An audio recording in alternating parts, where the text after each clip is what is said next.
Que la paix soit sur vous. C'est avec honneur, gravité et compréhension des enjeux historiques que notre peuple traverse que je m'adresse à vous tous aujourd'hui.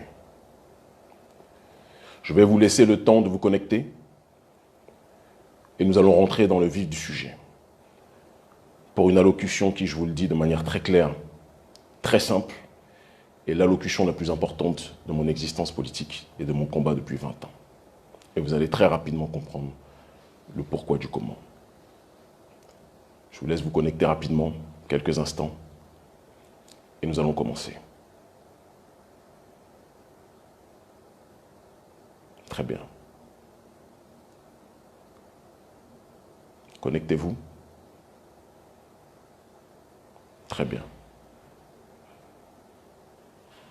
Voilà. Nous pouvons donc rentrer dans le vif du sujet. Comme vous le savez tous, parce qu'on a tous des yeux et un cœur pour voir, l'Afrique traverse aujourd'hui une crise sans précédent. Une crise en ce qui concerne la malgouvernance. Une crise en ce qui concerne la corruption. Une crise en ce qui concerne le viol des constitutions. Une crise en ce qui concerne le non-respect des volontés du peuple. La démocratie, demos kratein, normalement c'est le pouvoir au peuple. Mais en Afrique, la démocratie est égale surtout au pouvoir aux mains d'une élite qui est dans le népotisme, qui est dans la corruption, qui est dans le mépris des classes populaires qui sont censées administrer, diriger et protéger. Je vous tiens ce discours aujourd'hui en direct d'un pays où j'étais normalement interdit d'entrer. Un pays qui, dès lors que je vais vous donner la localisation, va donner l'ordre à la DST, à la Direction de surveillance du territoire, de me chercher, de m'arrêter, peut-être même de m'incarcérer, peut-être de m'expulser, ou peut-être même avec leur milice, de me faire du mal, comme ils l'ont fait depuis très longtemps à un certain nombre de gens dans ce pays. Certains me diront que j'aurais pu rester à Cotonou, siroter mon bissap, continuer mes activités, ou très bien que j'aurais pu même me balader dans d'autres endroits du monde, en sérénité. Mais je ne peux pas être loin de là où notre peuple souffre, à l'heure actuelle. Ce pays, j'ai passé 19 heures de route, en voiture, en arpentant les chemins clandestins, en moto, en pirogue, en marchant plus d'1 heure dans la boue, pour essayer d'éviter les douanes et les postes de surveillance aux frontières, qui, si elles avaient vu mon papier, si elles m'avaient vu, m'auraient interdit d'entrer. J'ai traversé le Togo, pays où je suis interdit de rentrer par Fort Gnassingbé et Adema qui me considèrent comme une menace à l'ordre public, alors que je ne suis pas quelqu'un qui prône la violence. J'ai traversé ce pays. J'ai traversé le Ghana. Et j'ai traversé la frontière Ghana-Côte d'Ivoire. Et me voici aujourd'hui en Côte d'Ivoire. À une heure où beaucoup fuient la Côte d'Ivoire de peur d'une guerre civile, j'ai décidé de venir. J'ai décidé de venir parce que la Côte d'Ivoire est la capitale du néocolonialisme français aujourd'hui. Et que tant que la Côte d'Ivoire sera dirigée par Alassane Dramane Ouattara, l'Afrique sera toujours, du moins l'Afrique de la zone dite franc, sera toujours dans la dimension de la néocolonisation. Alassane Ouattara est le président de la Côte d'Ivoire, mais il est aussi l'homme qui donne l'heure, qui donne le tempo pour les pays de l'UEMOA. Si Ouattara dit chute, tous les autres pays diront chute. Si Ouattara dit on se soumet à la France, tous les autres pays diront on se soumet à la France. Et donc l'élection présidentielle pour laquelle Alassane Ouattara est en train de frauduleusement concourir, puisqu'il a violé la Constitution, normalement il avait droit à 2 mandats, il a violé la Constitution pour en faire un 3e, il a empêché Laurent Gbagbo, il a empêché Blé Goudé, il a empêché Soro de concourir, il a truqué les élections. Ouattara veut se représenter parce qu'il sait très bien que sans sa présence, la France-Afrique risque d'être en difficulté. Et c'est la raison pour laquelle les hypocrites du gouvernement français dirigés par M. Emmanuel Macron, n'ont rien dit contre Alassane Ouattara lorsque celui-ci voulait se présenter, mais dans le même temps, ont eu le culot, tout comme la CEDEAO, tout comme le gang de la CEDEAO, parce que c'est devenu un gang politique aujourd'hui, d'accord, de condamner la manifestation populaire au Mali qui voulait simplement le départ d'Ibeka. Qu'est-ce que l'on doit retenir par rapport à cette situation? Que lorsque le peuple s'exprime, la CEDEAO et le gouvernement français s'opposent. Parce que les intérêts du peuple africain, ce n'est pas les intérêts ni de la CEDEAO, ni de l'oligarchie française. Mais lorsque le symbole de la corruption, le symbole de la violence, le symbole de l'hystérisation ethnique dans le pays prend le pouvoir, ou du moins capture le pouvoir et décide de se représenter alors qu'il n'en a pas le droit, le gang de la CEDEAO se tait et le gouvernement français se tait. Et vous voulez qu'on fasse confiance à ces institutions. Vous voulez sincèrement qu'on soit dans une démarche de se laisser guider par des élites qui sont complètement délégitimées par rapport au peuple? Ce n'est pas notre démarche. Alors j'ai décidé de prendre mes responsabilités. Je sais que lorsque je me ferai attraper par la DST, je serai sans doute arrêté, molesté ou expulsé. Vous serez tous témoins de ce qui va m'arriver. Mais je suis venu en Côte d'Ivoire pour parasiter le processus électoral du candidat de la France-Afrique, Alassane Dramane Ouattara. Je ne partirai pas de ce pays tant que Ouattara maintiendra cette élection.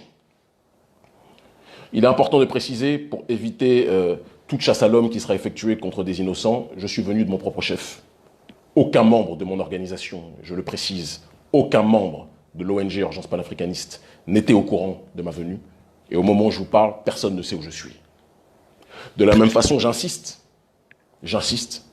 aucun membre de l'opposition, je dis bien aucun membre de l'opposition, n'a contribué à me faire venir, d'accord, et n'est au courant de ma présence aujourd'hui. Parce que je sais que Ouattara n'attend que ça pour dire que vous voyez, vous avez fait venir ce terroriste politique, terroriste non violent, c'est quand même important de le préciser, parce que je ne prône pas la violence. La désobéissance civile n'est pas la violence, qu'on soit très clair dessus. C'est comme ça que vous avez eu le camp Gbagbo, vous l'avez amené à la CPI, parce qu'ils se sont laissés avoir par vous qui êtes les plus grands violents d'Afrique aujourd'hui. Des mercenaires, des meurtriers. D'accord? Mais le simple fait que les autres se soient défendus, vous les avez présentés comme les violents, vous avez été protégés. Moi, je le dis clairement, je prône la non-violence. Mais la non-violence n'empêche pas l'intelligence. Et vous ne pouvez pas confisquer la voix du peuple sans que le peuple ne réagisse. Alassane Dramane Ouattara, depuis qu'il a été nommé ministre d'Houphouët-Boigny, premier ministre d'Houphouët-Boigny, a livré la Côte d'Ivoire encore plus aux Français. Et Dieu sait qu'Houphouët, déjà, était un grand ami de la France, était un champion de la France-Afrique. Mais Alassane Ouattara, lorsqu'il a émergé, il a amené la France-Afrique à un autre niveau. Il a confié le plus de marchés possible à Bouygues. Il a confié le plus de marchés possible, et c'est important de le préciser, à Bolloré. Il a confié le plus de marchés possible aux entreprises françaises et occidentales pour que la Côte d'Ivoire soit le pilier du néocolonialisme occidental et français en Afrique. Il a contribué comme personne ne l'avait fait avant lui, je dis bien personne avant lui, à ramener le degré de soumission des élites africaines à un autre niveau. Aujourd'hui, je pense qu'en termes de soumission à l'impérialisme occidental et français, personne ne dépasse l'Afrique francophone. Personne. Et Alassane Dramane Ouattara est responsable de cette réalité-là. Et vous pensez que nous pouvons rester là sans rien faire, sans rien dire, sans réagir? J'ai quitté ma famille, mes enfants en larmes, parce qu'ils savaient tous qu'en venant ici, je me mettais en danger.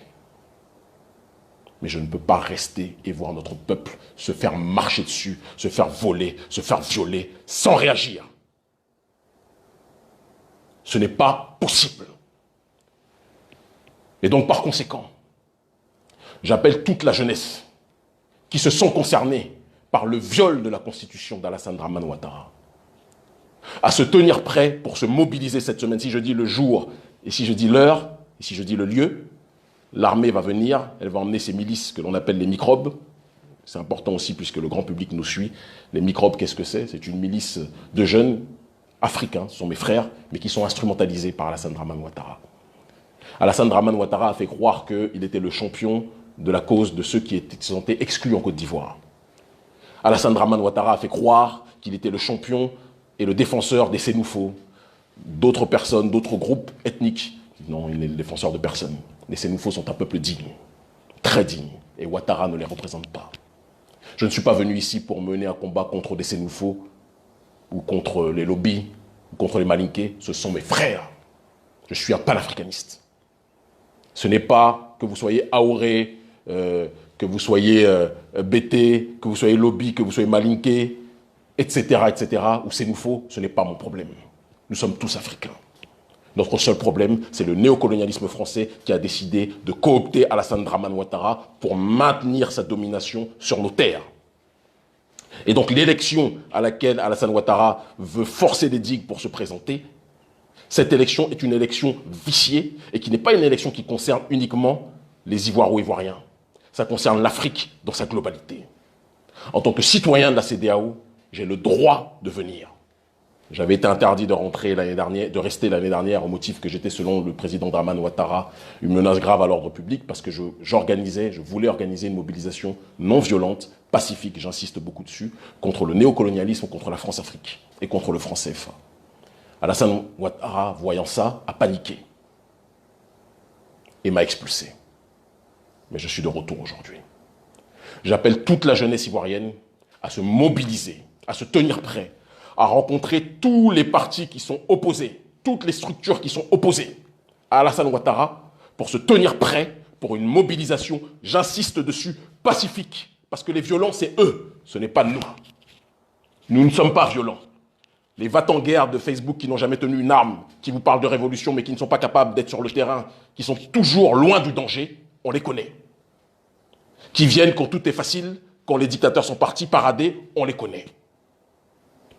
Moi, je ne veux pas que les nôtres perdent la vie bêtement. Mais je dis, mobilisons-nous pacifiquement, énergiquement, civiquement, contre le régime Ouattara, parce que le régime Ouattara, ça sera la domination française pendant encore 5 ans. Minimum. Nous ne pouvons plus accepter cela. Nous ne pouvons plus tolérer cela. Et si on doit m'arrêter, si on doit me tuer, si on doit me molester pour ça, j'accepte le prix à payer. Parce que ce combat que nous menons, nous ne le menons pas pour nous, mais nous le menons pour que nos futures générations puissent bénéficier du principe minimum et vital universel de souveraineté. De souveraineté du peuple, et non pas des élites. Parce que les élites, si elles ne sont pas là pour servir le peuple, ne sont que distraction, corruption et autodestruction. Et donc que toute la jeunesse ivoirienne se tienne près des partis politiques, de tous les partis qui sont opposés à Alassane Ouattara. Le bruit à oreille, le bouche à oreille, excusez-moi, le bouche à oreille va circuler. Et avant samedi, s'il plaît à Dieu, si les ancêtres nous le permettent, parce que nous nous battons pour les honorer, nous agirons pour parasiter ce processus électoral vicié. J'insiste, sans violence, parce que nous ne sommes pas des violents. Il ne s'agit pas, certains me parlent de coup d'État, non, il ne s'agit pas de ça. Le coup d'État, c'est Alassane Dramane Ouattara qui l'a effectué. C'est Alassane Dramane Ouattara qui l'a effectué. Quand il interdit Laurent Gbagbo, qu'il a envoyé à la CPI gratuitement de se présenter. Qui est-ce qui fait un coup d'État? Quand il interdit Blé Goudé de se présenter. Qui est-ce qui fait un coup d'État? Quand il interdit Guillaume Soro, certains vont me dire dans la galaxie patriotique, oui, mais Guillaume Soro par-ci, Guillaume Soro par-là. Guillaume Soro aujourd'hui est contre Ouattara. Moi, tous ceux qui sont contre Ouattara sont mes frères. Je n'ai pas besoin de leur parler pour ça. Tous ceux qui sont contre Ouattara sont mes frères. Et je remercie Ouattara pour une chose. Il a permis ça. Il a permis que tous les compteurs soient remis à plus ou moins à zéro et que nous nous organisions tous, nous nous unissions tous contre Ouattara. Et donc j'appelle toutes les forces d'opposition à donner de leur personne pour se mobiliser pacifiquement contre le régime Ouattara une dernière fois. Nous devons le faire. Ce n'est pas une lutte ivoiro-ivoirienne, c'est une lutte de libération contre la France-Afrique. Et Alassane Ouattara est le dernier maillon de cette France-Afrique, le plus grand, le plus puissant. Il est à la France-Afrique ce que le Real Madrid est à la Ligue des Champions. Personne ne le bat en nombre de coupes victorieuses. Personne. Un homme qui n'a pas honte de pouvoir envoyer des milices armées de machettes assassiner ses propres concitoyens. Vous pensez que c'est quelqu'un qui peut faire avancer l'Afrique? Un homme qui se dit prêt, s'il le faut, à brûler le pays, il l'a déjà fait. Au début des années 2010, à brûler le pays pour maintenir sa domination. Vous pensez sincèrement que cet homme-là peut faire avancer l'Afrique? Un homme qui est prêt à tout pour maintenir le franc CFA et la domination française en Afrique, de la zone dite entre guillemets francophone. Ça aussi, c'est un terme qu'il faudra changer tôt ou tard. Vous pensez que c'est sincèrement quelqu'un qui peut faire avancer l'Afrique? Reprenons-nous. Jeunesse africaine. Pendant trop longtemps, on s'est contenté de subir. Pendant trop longtemps, on s'est contenté de se taire. Les coups, je les prends depuis des années. Je me dis toujours, et je le dis toujours publiquement, je n'ai pas peur des menaces, je n'ai pas peur des risques. Je suis en sursis, parce que la mort nous touchera tous. Mais je veux vivre en me battant, comme je le fais depuis 20 ans, et non pas vivre en mourant. Je ne veux pas vivre en acceptant la mort que le néocolonialisme et que nos élites corrompues endogènes ont décidé de nous imposer. La France-Afrique n'est pas morte. La France-Afrique est plus que jamais vivante. La France-Afrique, c'est ce qui permet à ce que Alassane Dramane Ouattara ait pu avoir le courage, le toupet, d'accueillir l'assassin de Thomas Isidore Sankara. La France-Afrique, c'est le maintien de toutes les multinationales et de toutes les entreprises françaises sur nos sols, qui empêchent un développement économique serein, sans assistance respiratoire. La France-Afrique, c'est le maintien des bases militaires avec tous les affiliés d'Alassane Ouattara dans nos pays, en Afrique dite francophone.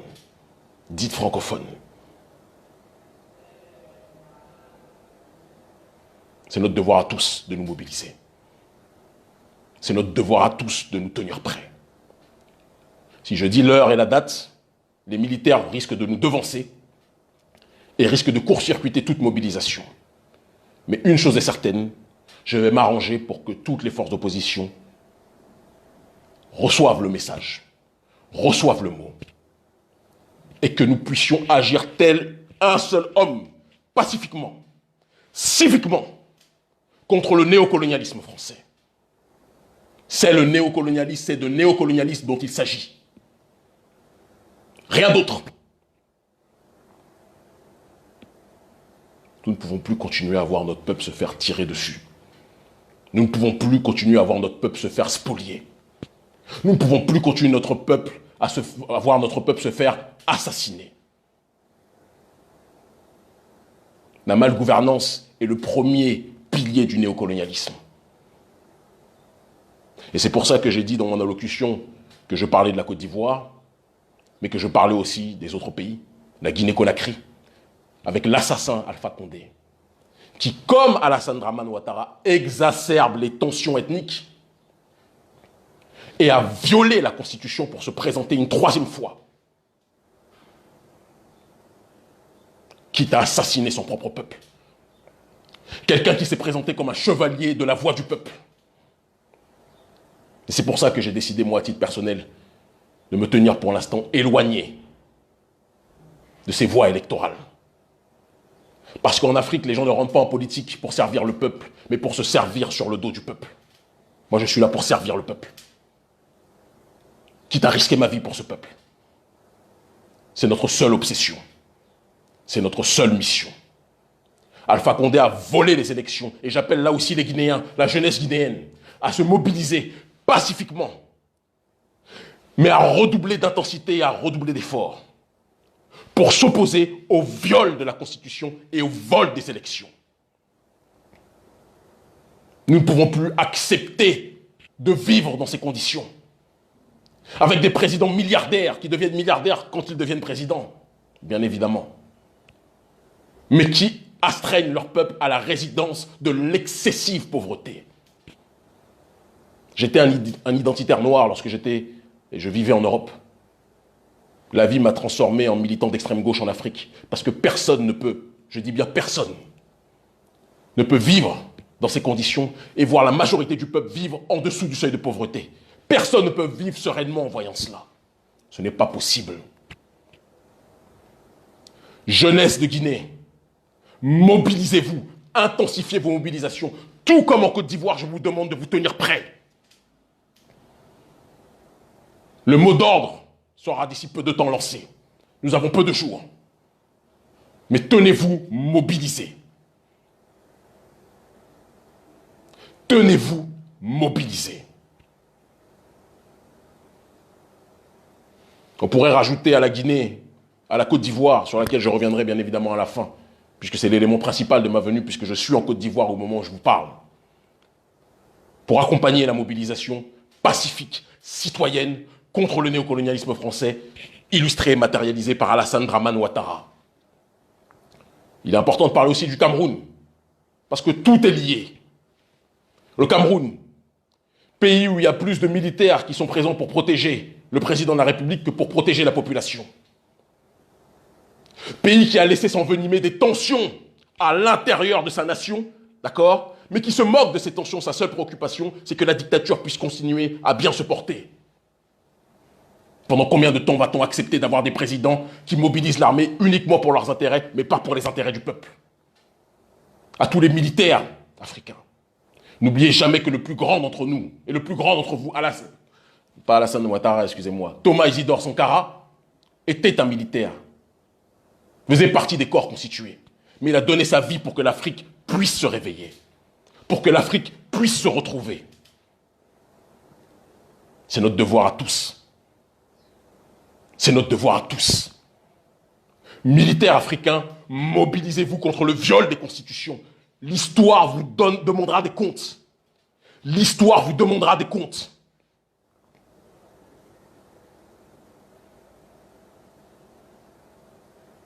Voir au Cameroun des enfants se faire assassiner à cause d'une malgouvernance qui est putréfiée, qui est insérée, qui est présente depuis trop longtemps. Ça ne peut plus durer. Nous sommes fatigués de voir les larmes couler. Nous sommes fatigués de voir les larmes couler. Nous voulons que ce massacre, que ces drames dans nos pays cessent. Et si on doit perdre la vie pour cela, je l'ai dit dans mon dernier livre, L'Afrique libre ou la mort en Afrique n'est qu'une étape. Et je veux mourir en me battant pour mon peuple et non pas vivre en mourant. Je pourrais élargir aussi à la question du Bénin, mon pays qui avance beaucoup sur le développement, il y a beaucoup de choses qui se font, il faut le reconnaître, mais qui sur le terrain de la démocratie est en train de mourir.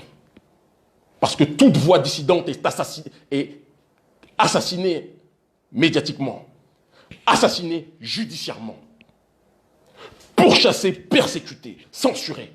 Patrice Talon, vous êtes mon président. Vous êtes meilleur que bon nombre d'hommes politiques au Bénin. C'est une réalité, il faut le dire. Mais vous ne ferez pas avancer le Bénin en tuant la démocratie. Le développement sans la démocratie n'est que forfaiture. Je sais que quand je l'ai dit, en disant ça, à mon retour du Bénin, vous aussi, vous allez me mettre en garde à vue. Faites ce que vous avez à faire. Le peuple voit. Le peuple voit. La jeunesse africaine doit prendre ses responsabilités. La jeunesse africaine doit prendre son courage. Comme en Angola, que je salue, où le peuple se lève contre le camp du président, João Lourenço, à cause, encore une fois, de la malgouvernance, de la corruption. Le problème prioritaire du continent africain, la corruption, la malgouvernance. Vous êtes élu pour protéger le peuple, mais dès que vous arrivez au pouvoir, quand vous êtes vraiment élu, ça mérite réflexion, vous vous servez de ce pouvoir sur le dos du peuple. Ça ne peut plus durer. Et je conclurai sur le Nigeria avant de revenir sur la Côte d'Ivoire. Le Nigeria, une grosse mobilisation se fait. Et je passe une salutation à mon ami, à mon frère, le fils de Fela Kuti, Shehu Kuti. Mais je précise une chose. Tout le monde sait que depuis des années, la SARS est une milice criminelle qui persécute le peuple. Et Buhari, depuis Fela Kuti, est quelqu'un qui a causé des problèmes à tous ceux qui voulaient la liberté dans leur pays. Et donc, ce qui se passe là est légitime. Mais, attention à ce que cette révolte ne soit pas transformée en une insurrection instrumentalisée par ceux qui veulent déstabiliser le Nigeria au moment où celui-ci s'oppose, j'insiste dessus, où celui-ci s'oppose à la monnaie franc CFA éco voulue par Emmanuel Macron. Attention, au moment où le Nigeria est en train de devenir une grande puissance, attention à ce que cette révolte ne soit pas instrumentalisée. Mais je soutiens évidemment ad vitam aeternam mon peuple qui se bat au Nigeria aussi. Revenons maintenant par exemple, et de manière très concrète en Côte d'Ivoire. Il y a aujourd'hui des partis d'opposition, et je m'adresse à vous. Chacun d'entre vous avait votre agenda. Chacun d'entre vous avait vos objectifs. Chacun d'entre vous avait vos finalités, avait vos projets politiques. Mais il faut mettre nos désaccords de côté. Notre seul accord aujourd'hui, c'est que Ouattara ne peut pas se représenter. Pas dans ces conditions. Et il n'en a plus le droit selon la Constitution qu'il ne cesse de violer. Nous devons mettre de côté nos désaccords. Ouattara est le problème de tous les Africains. Pas le problème uniquement des Ivoiriens. Ouattara est le problème, n'est pas un problème pour les BT, pour les Baoulés ou je ne sais trop quoi. Non, Ouattara doit être le problème pour tout le monde, y compris pour le digne, courageux, honorable peuple sénoufo. Ouattara ne vous rend pas service. Il se sert de la souffrance réelle qui existe parmi une partie du peuple qui a été ostracisée pendant longtemps. On doit avoir le courage de le dire. Mais ce n'est pas les intérêts de ce peuple-là qu'il sert. Il sert les intérêts de l'oligarchie française. Nous devons stopper ça. Nous devons cesser ça. Quitte à en perdre la vie s'il faut pour cela. Tenez-vous prêts. Tenez-vous connectés. Avant samedi, en Côte d'Ivoire, une mobilisation plus que jamais, pacifique, citoyenne, aura lieu. Et s'ils doivent nous attaquer, que le monde entier sache, vous êtes tous témoins, vous êtes très nombreux à suivre ce direct, que le monde entier sache que les responsables, les violents, c'est le gouvernement Ouattara. Nous ne sommes pas violents. Nous pourrions l'être, ils ne sont pas plus forts que nous. Mais celui qui est violent à l'échelle géopolitique est celui qui a perdu. Vous avez eu mon aîné Gbagbo lorsqu'il s'est défendu, lorsque vous avez eu aussi le général Blé Goudé, vous n'aurez pas Kémy Séba. Dans notre ontologie, la violence, c'est l'intelligence. Dans notre ontologie, la résistance, c'est l'élévation de la pensée. Je n'appelle pas à la mobilisation pour que nos fils meurent. Si je dois mourir, je mourrai, je prends mes responsabilités. Venez pacifiquement. Mobilisez-vous pacifiquement. Et empêchons Ouattara de tenir cette élection. Et quand bien même il tiendrait cette élection, faisons en sorte de parasiter ce processus électoral jusqu'à ce que Ouattara reconnaisse qu'il ne peut pas agir de cette façon. Je m'adresse enfin à Ahmed Bakayoko, Premier ministre ivoirien, homme extraordinaire du milieu de la nuit, un homme brillant pour la nuit. Mais pour le jour, mon très cher frère, ce que tu fais à ton peuple ne va pas. Engager des milices, comme tu le fais avec ce que l'on appelle les microbes, pour assassiner ton propre peuple, ça ne va pas, mon frère. Quitte ce bateau avant qu'il soit trop tard. Quitte ce bateau avant qu'il ne soit trop tard. Ahmed, tu es aimé par beaucoup de gens du milieu du showbiz africain. Beaucoup de gens vendent tes qualités, ton cœur, etc. Applique ton cœur aussi en politique. Quitte Draman. Quitte Draman. Et rejoins tous ceux qui sont opposés à ce dernier. Parce qu'Alassane Ouattara va être dans les poubelles de l'histoire, mon frère. Il l'est déjà. Quitte Draman, mon frère. Je te le demande. Je te parle ainsi, grand frère. Quitte Draman. Jeunesse ivoirienne, jeunesse panafricaniste, où que vous soyez, Mobilisons-nous contre la malgouvernance, contre nos dictateurs qui violent les troisièmes mandats, qui violent les constitutions et qui imposent un troisième mandat, excusez-moi, et imposons-nous contre le néocolonialisme français. L'Afrique libre ou la mort, nous vaincrons. Et je le dis et je le répète, je suis prêt à mourir si c'est le prix à payer. Nous mourrons tous, mais mourrons pour notre dignité. Ils finiront par comprendre. Le rendez-vous est pris, tenez-vous connectés dans les heures à venir.